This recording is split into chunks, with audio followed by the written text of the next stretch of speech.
My name is Jody Wren. I'm 29 years old. And if you'd told me 5 years ago that I'd be removing my name from my parents' mortgage as a legal counterattack, right before Christmas, I'd have laughed and offered you a sugar cookie. But betrayal doesn't always come with a loud crash. Sometimes it shows up as a quiet knock. And I remember the day it started like it was engraved into my skin. It was December 14th, 2 weeks before Christmas. Cinnamon still hung in the air, clinging to the baseboards like a memory trying too hard to stay. I'd spent months planning Christmas Eve dinner. Bought the 12-person dining table. Spent hours choosing vintage porcelain plates with gold trim. Even Marcus, my boyfriend, had helped me wrap individual name tags for each person's stocking. One for Dad. One for Mom. One for Dylan, my brother. Even one for Dylan's girlfriend, whom I'd never met. It was supposed to be our first holiday where I hosted everything. A symbol that I'd finally made it. I was now regional director of data analytics for the entire East Coast. I had just closed a 6-figure partnership with a real estate analytics firm in New York. My home in Charlotte was modest but warm, everything I'd fought for while scraping through college and working double shifts at the campus library. The call came while I was in the wine cellar, sorting Pinot from Merlot. "Hey, sweetheart," my mom's voice said, too chipper. "Your dad found promo flights to Key West. Round trip for just $900 per person if we book now. We'll still come by your house, just after the 25th. I stopped mid-motion, the wine bottle trembling in my hand. "Wait.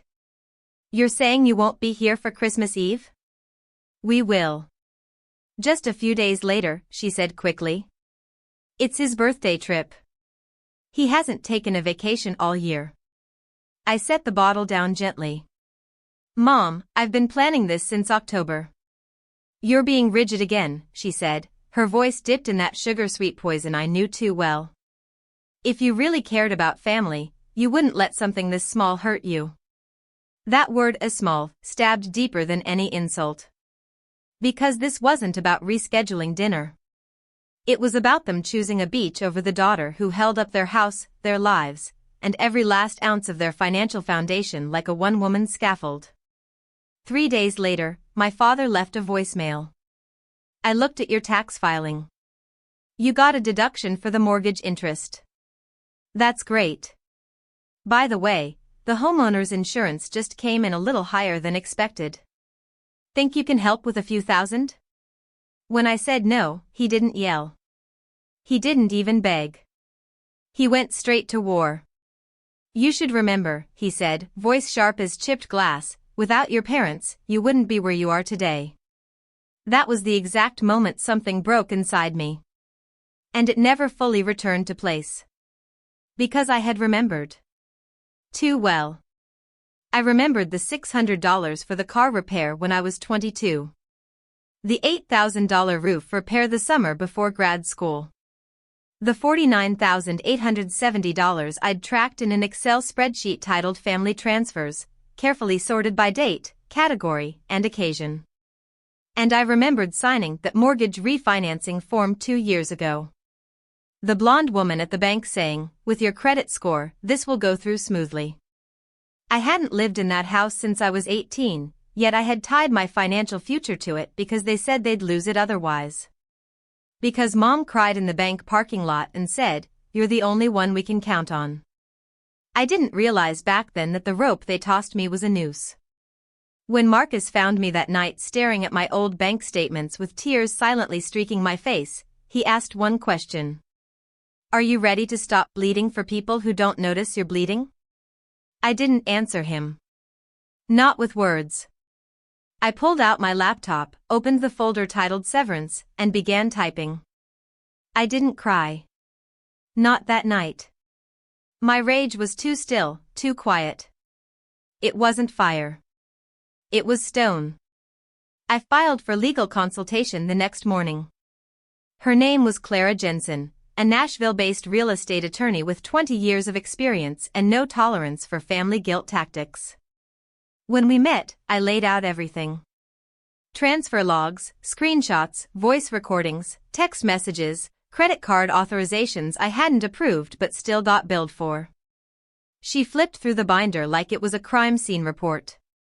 When she reached the end, she looked up. "You don't need to prove emotional abuse," she said, tapping the file. "You've got everything: legal overreach, misuse of cosigner status, financial burden with no compensation or benefit. I'll file the removal petition under Tennessee Code for involuntary cosigner release." I nodded. I didn't ask what came next. I already knew. The mortgage would be frozen. No new loans, no equity withdrawal. If my parents couldn't qualify for the mortgage on their own, the bank would restructure or demand a new cosigner. And I would no longer be legally responsible for the house at 4215 Laurel Ridge. I signed the forms on December 24th. Merry Christmas. I didn't sleep the night I signed the legal petition. Not because I doubted my decision, but because my body was wired, like a light bulb that wouldn't stop buzzing even after you flipped the switch. Marcus kept checking on me from the bedroom. I'd hear the creak of the floorboards, his soft footsteps, and the silence that followed when he realized I was still seated at the dining table, laptop open, eyes unblinking. That night, the house smelled like cedar wood and peppermint from the candles I'd set out earlier, a sad attempt to keep things festive. But nothing about this Christmas felt warm. By 7:30 a.m. on December 25th, I was sitting on my front steps, coffee cup in one hand, staring at the snowflakes tumbling down like confetti at a funeral. The lights around the porch twinkled merrily, blind to the hollow pit forming inside my chest. No one from my family had responded since my father's cold voicemail. No follow-up. No apology. Just radio silence. And it wasn't just disappointing, it was confirming. Confirming everything I'd feared but never fully admitted: I wasn't a daughter in their eyes anymore. I was an asset. A walking, talking safety net. And the second I stopped catching them, they decided I was broken. The email from the bank arrived at 10:14 a.m. sharp. Subject: confirmation of cosigner removal request, processing initiated. I felt my lungs expand as I read it. Not relief exactly, but like I could finally inhale after holding my breath for years. They still had 72 hours to finalize the removal, but the wheels were turning. There was no undoing it now.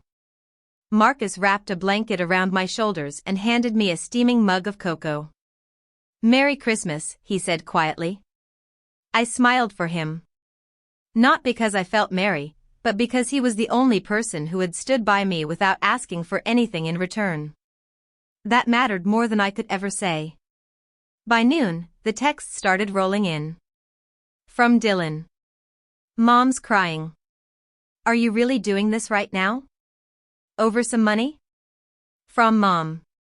"You're breaking your father's heart. We raised you better than this." From a number I didn't recognize. "This is Cynthia.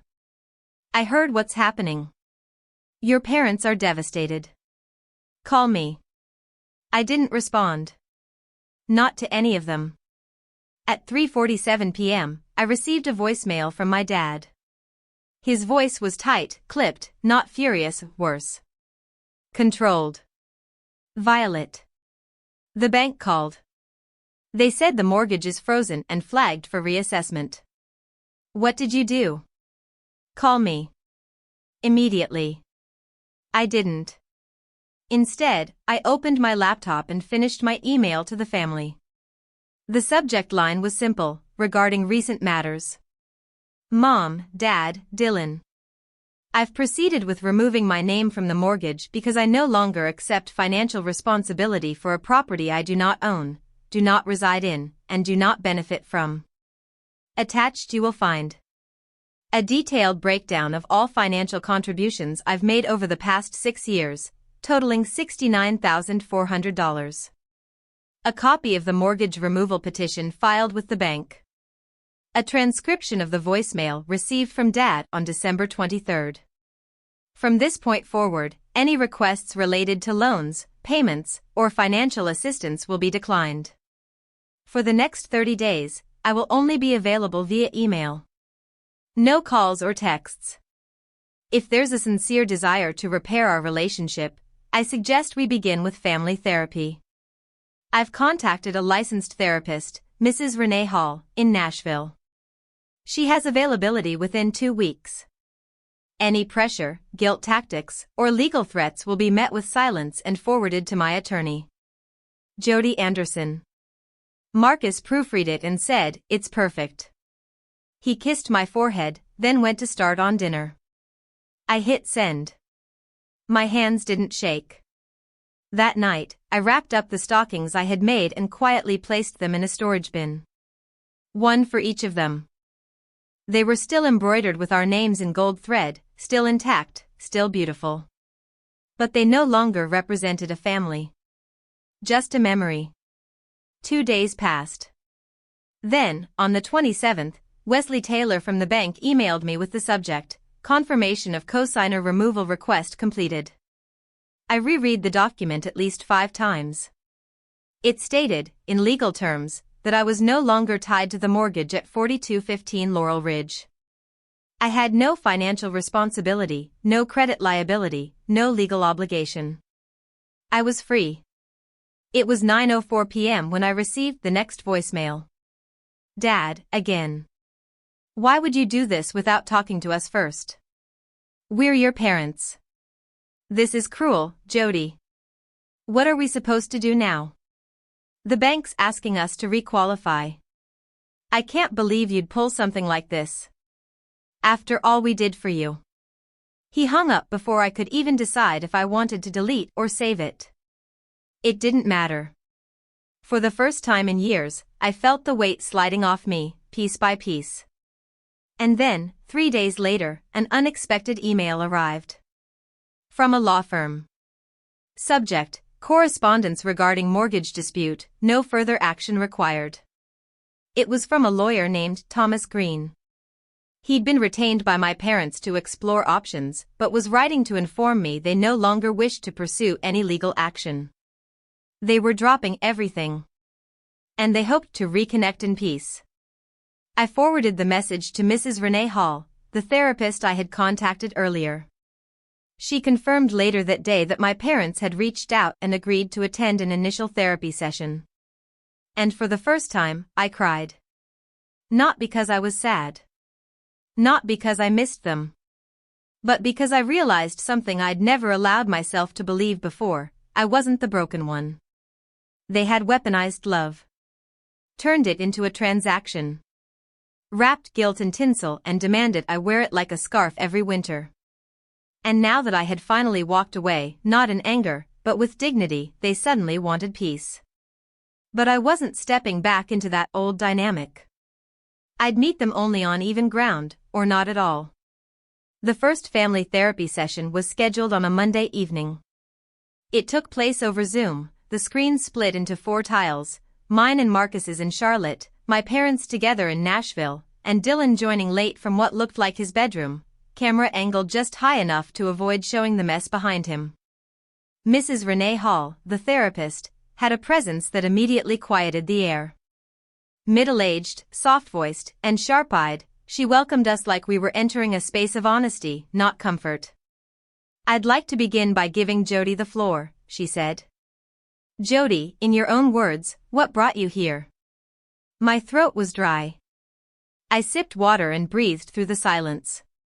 I stopped being a daughter the day I became their retirement plan. My father shifted in his chair. My mother blinked hard. Dylan just stared at his phone. I kept waiting for someone to notice that I wasn't okay, I continued. But every time I reached a milestone, there was a new request. It started small, helping with car repairs, medications. I didn't complain. I love my family. My voice cracked slightly, but I didn't let it collapse. But then it became bigger. A roof. College classes for Dylan. Then came the mortgage.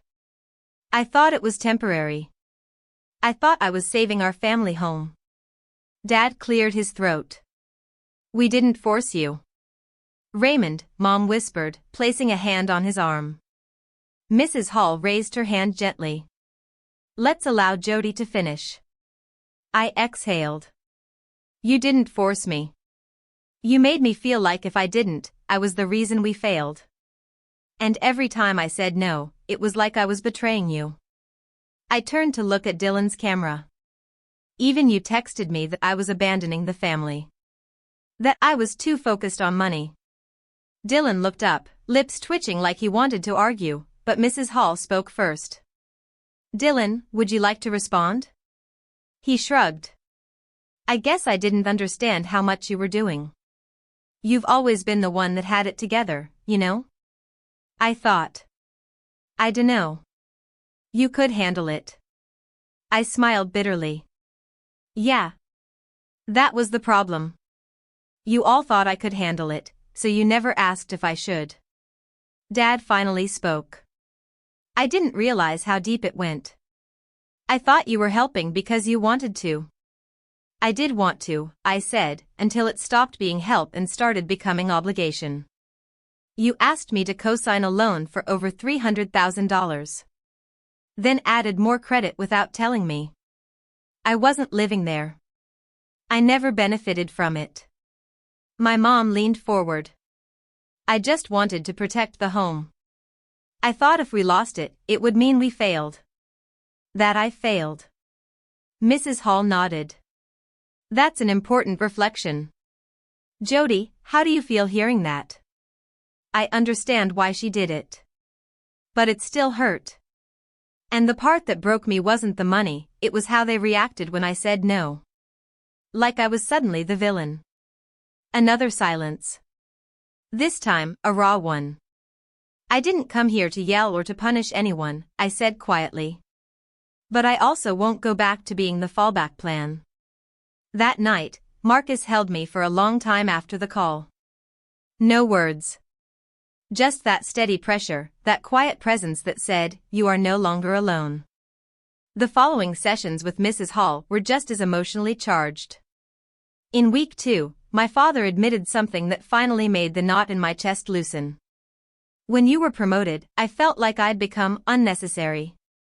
I don't know how to be your dad when you don't need me.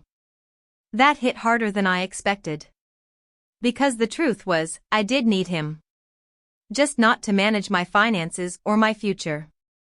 I needed a dad who showed up when I succeeded, not only when he needed something. Week 4, Dylan confessed he hadn't applied to any jobs in months. I was scared, he said. Everyone in the house looked at me like I was failing. But I figured, as long as you were helping, I didn't have to face it. Mrs. Hall looked him in the eyes. You're an adult, Dylan. You're capable. But you have to choose growth. No one else can do that for you. And then something strange started to happen. The apologies came. Quiet, slow, but real. My father called one afternoon, not to ask for money, but to say, I checked with the insurance company. We can handle the rest of the premiums. My mother sent me an old notebook full of handwritten recipes, titled Mom's Kitchen Book, for Jody. She didn't write a note.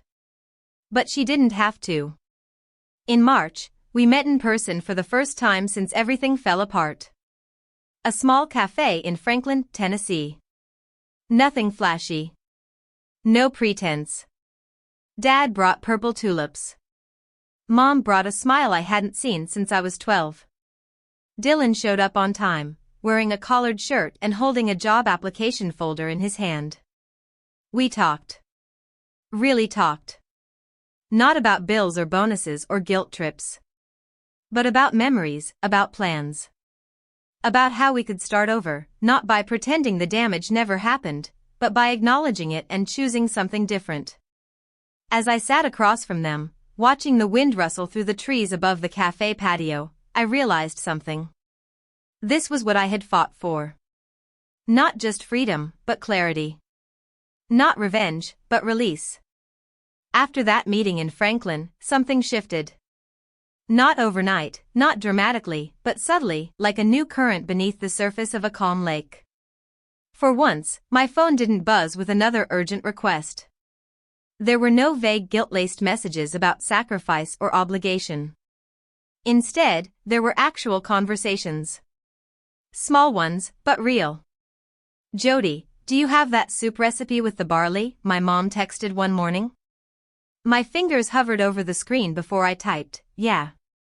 I'll send it now." She responded, "Thanks, sweetheart. Making it tonight for your dad. He says hi." It almost felt like we were learning to walk again as a family. Not with the old rhythm, but something slower. More cautious.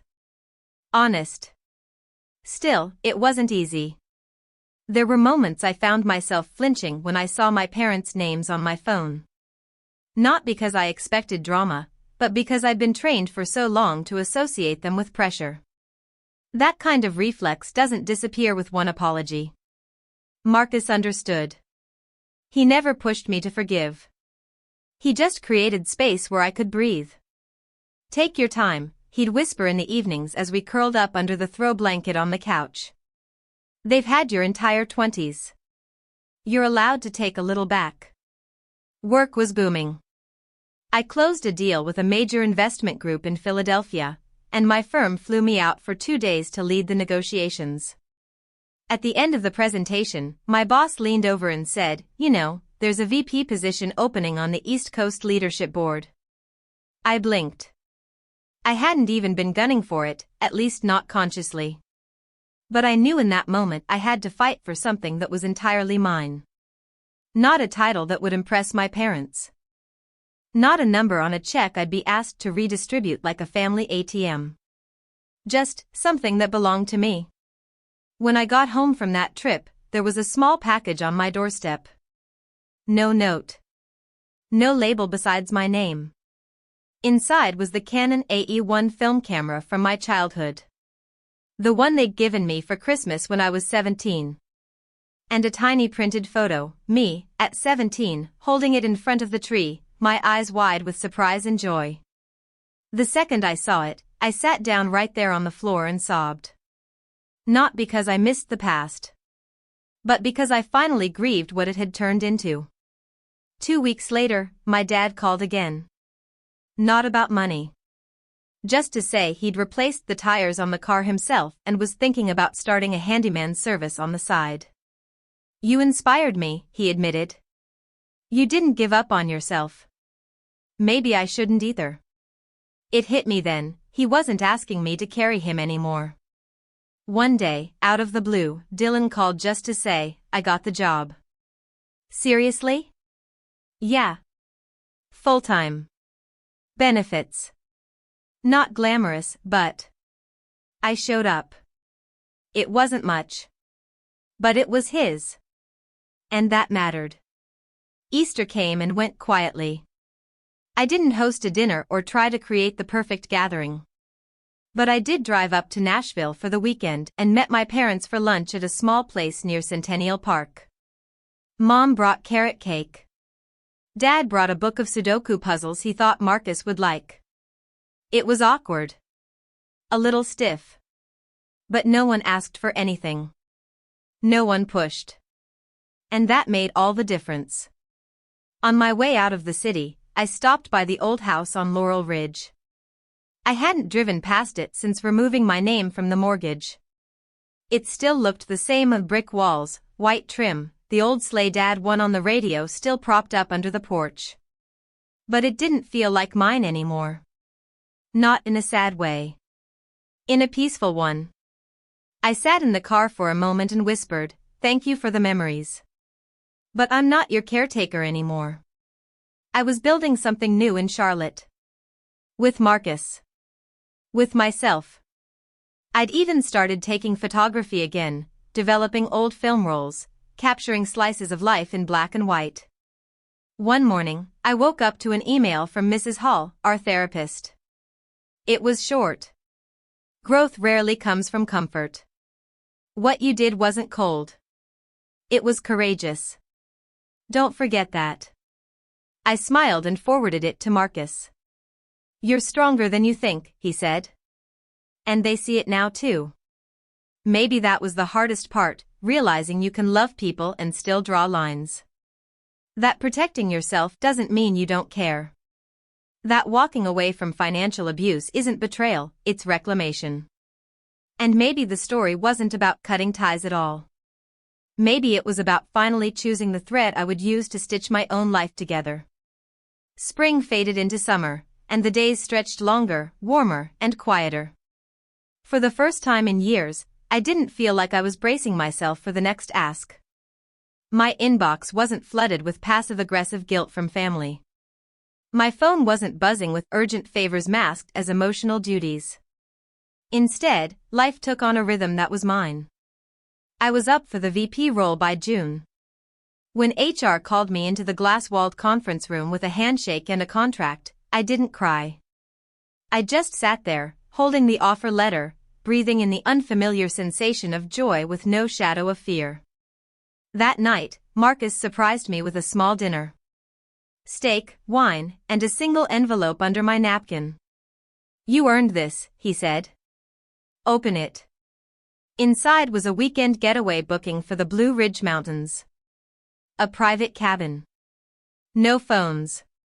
Just trees, stars, and peace.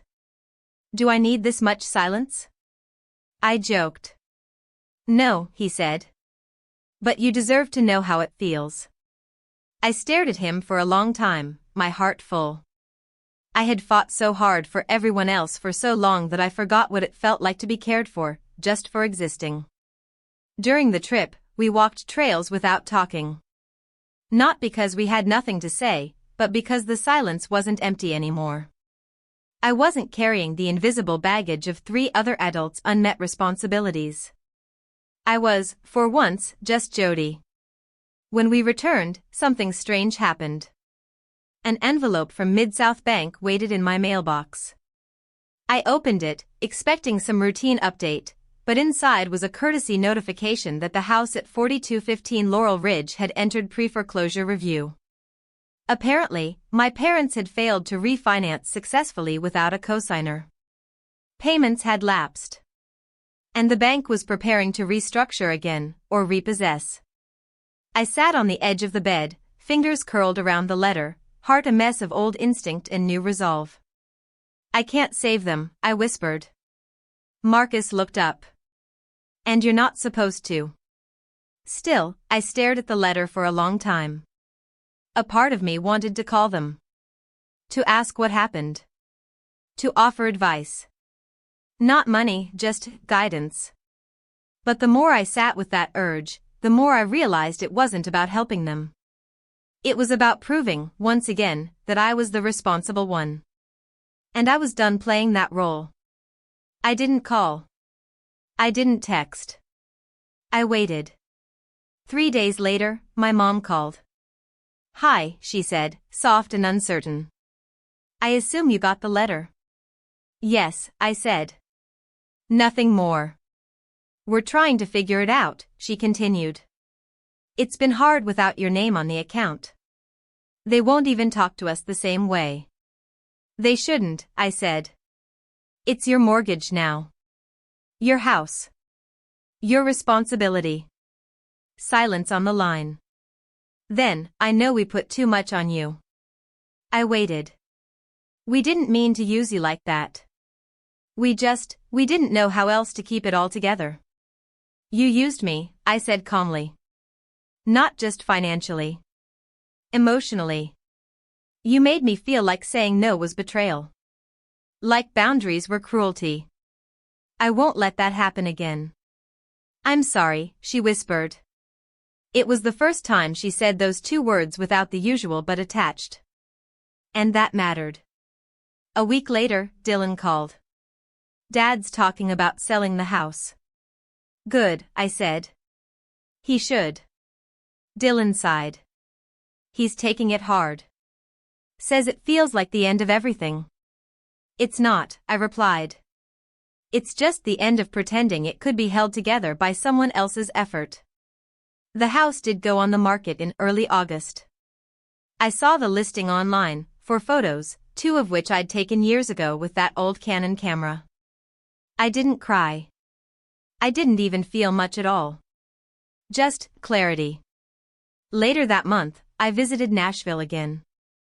This time, I didn't stay at their house, I booked a small rental downtown. My mom texted asking to meet for brunch. We sat across from each other at a rustic cafe on 11th Avenue. No pretense. No tension. Just eggs, toast, and two women who had finally stopped pretending that blood meant control. "I brought you something," she said after the check came. A small envelope. Inside was a check. For $3,000. "It's not everything," she said. "Not even close. But it's a start. We're going to keep sending small repayments every month. We know it doesn't erase anything, but we want to try." For a second, I couldn't speak. Not because of the money. But because for once, they weren't asking. They were giving. "I'm not holding a ledger anymore," I said finally. "But thank you." We hugged outside that morning. A real hug. No weight tucked inside it. Just warmth.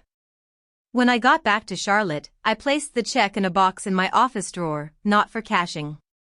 Just for keeping. Like a note from the past that finally understood it was time to pay its debt. As autumn crept in, life fell into a rhythm that felt earned. The air had that crisp scent of dried leaves and distant bonfires, and with it came a clarity I hadn't felt in years. My career was thriving, my home was filled with peace instead of tension, and for the first time since I was a teenager, I wasn't bracing for emotional impact every time my phone buzzed. There were still moments when the past tugged at me, old photos, memories of family game nights, the sound of my dad's laugh echoing through the hallways of that Laurel Ridge house, but they didn't carry guilt anymore. Just reflection. One Saturday afternoon, Marcus and I were organizing the storage room in our house when we stumbled across the red plastic bin I'd used to pack away the Christmas stockings the previous year. I hadn't opened it since. Not once. "Want me to take this to the garage?" Marcus asked gently, sensing my pause. I shook my head. "No. I think I'm ready." I opened the lid. Inside were 4 carefully folded stockings, one with my name, one with Dad's, one with Mom's, and one for Dylan. The golden embroidery still shimmered in the light. But the weight those names used to hold, expectation, obligation, unspoken resentment, was gone. "I'm going to keep mine," I said, pulling out the one labeled Jody. Marcus looked at me. "And the rest?" "I'll send them back," I said. They were never really mine to keep. That evening, I boxed them up and attached a simple note. "Returning these with love, not anger. If we ever hang stockings again, I hope it's because we want to, not because we're pretending." The next week, Dylan texted me out of the blue. "I'm moving out. Found a roommate. Signed a lease. Feels weird." "Weird is good," I replied. "Means you're growing. Thanks for everything," he wrote after a long pause. "Even the stuff I never said thank you for." I stared at that message longer than I probably should have. Not because it shocked me, but because it reminded me how far we've come. From silence, manipulation, and resentment to real, human words. Later that month, I got an email from the real estate agency. The Laurel Ridge house had officially been sold. A young couple with a toddler had bought it. The email included a closing photo of Mom, Dad, and a little girl on the porch, smiling wide with keys in hand. It should have hurt. But it didn't. I whispered under my breath, "I hope you make good memories there." My mom called the day after. "The house is gone," she said. Her voice was even, like someone carefully placing porcelain on a shelf. I replied. "It feels sad, but not as devastating as I thought. Maybe because we were already starting over without knowing it." "You were," I said softly. She hesitated. "Thank you for letting us fall. We needed to." "I didn't let you fall," I said. "You let go of me." Another pause. "That's fair." In November, something unexpected happened. A letter arrived from my dad. Not a text. Not a call. An actual, handwritten letter. Jody. I've rewritten this 5 times. I don't expect forgiveness, but I want to take responsibility. I was scared. Of losing the house, of feeling irrelevant, of watching you succeed and realizing I didn't help you get there. I leaned on you because I didn't know how to lean on myself. And I turned love into something that looked a lot like manipulation. You didn't deserve that. We're in a small apartment now. It's not fancy. But for the first time in years, I'm working with my hands again, odd jobs, home repairs, fixing things for neighbors. It feels good. It feels real. I miss our porch lights and cinnamon toast. But more than that, I miss the version of me that used to laugh with you without asking for something. I'm trying to find him again. If you ever want to visit, the door is open. Dad. I didn't cry. But I did reread that letter at least a dozen times. And each time, a little more of the bitterness left my chest. Not because everything was okay now. But because someone finally acknowledged how much damage had been done. I replied with a short letter of my own. Dad. Thank you for your words. They matter. I hope you find the version of yourself you're looking for. I'll visit one day, but not because of guilt. Only if it's mutual. Only if it's healthy. I want us to be better. Not just okay. Jody. That Thanksgiving, Marcus and I hosted a small dinner. Just us, 2 of our friends, and my coworker Nicole who had nowhere else to go. We sat around the table with laughter, mismatched dishes, and way too much pie. And when Nicole asked, "Do you miss your family on days like this?" I smiled. I think I'm finally learning that family isn't just who you're born to. It's who shows up when you're no longer useful to them. Nicole nodded. That's a beautiful kind of freedom. And she was right. Christmas came quietly that year. No chaos. No voicemail threats. No sugar-coated demands masked as affection. Just snow on the ground, golden lights glowing gently through the front windows, and the smell of cinnamon and clove wafting through the house as Marcus baked his grandmother's old pecan pie recipe. We didn't host a 12-person feast. We didn't send embossed invitations or embroider stockings. Instead, we did something smaller. Something simpler. We spent the morning in pajamas. Watched old movies. Opened 2 gifts each. And when Marcus handed me a small red box, I smiled without hesitation. Inside was a charm bracelet. Not gold. Not flashy. Just silver and delicate, with 4 small pendants, a pine tree, a camera, a tiny house, and a heart. On the back of the heart, one word was engraved. Mine. I looked up, breath caught in my throat. Marcus reached across the table. Not because I own you, he said.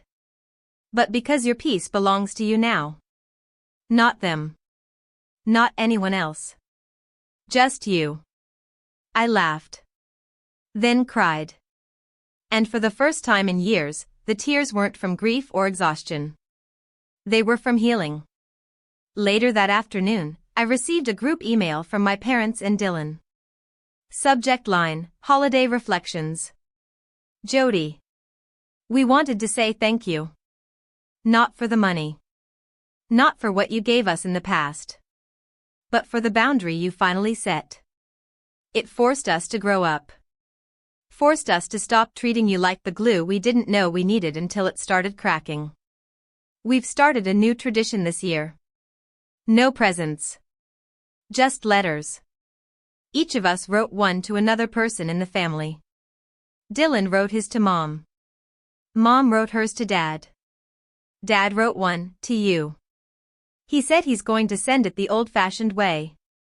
We hope it reaches you in time. Love. Your family. I didn't respond. Not yet. I needed to let the gesture stand on its own without rushing to resolve or resume old roles. That evening, Marcus and I sat by the fire, hands laced, cocoa mugs in our laps, watching the flames dance like memories we no longer had to carry. "Do you think they mean it this time?" he asked softly. "I don't know," I answered truthfully. "But I'm not the girl who bends backward anymore to keep a family standing." "You're Jody," he said. "And that's enough." 2 days later, the letter from my dad arrived in the mail. Handwritten again. Neat cursive. No frills. "Jody. This is the first Christmas I've spent in an apartment since I was 23. No big tree. No rooftop lights. But for once, I didn't miss the show. I just missed the sound of you laughing in the kitchen. I'm working hard now. Not to impress you. Not to make up for lost time. Just to prove to myself that I can. I think about what you said last spring, that you weren't the one who let us fall, we were the ones who let go. I've been holding that sentence in my chest every day. I hope one day you'll walk through our door again, not the one at Laurel Ridge, that one's gone, but wherever we are next. Just to have dinner. No strings. No asks. Just us.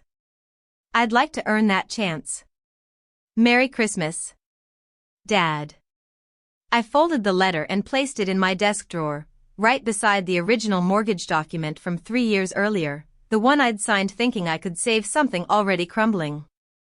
This letter would be the last I added to that folder.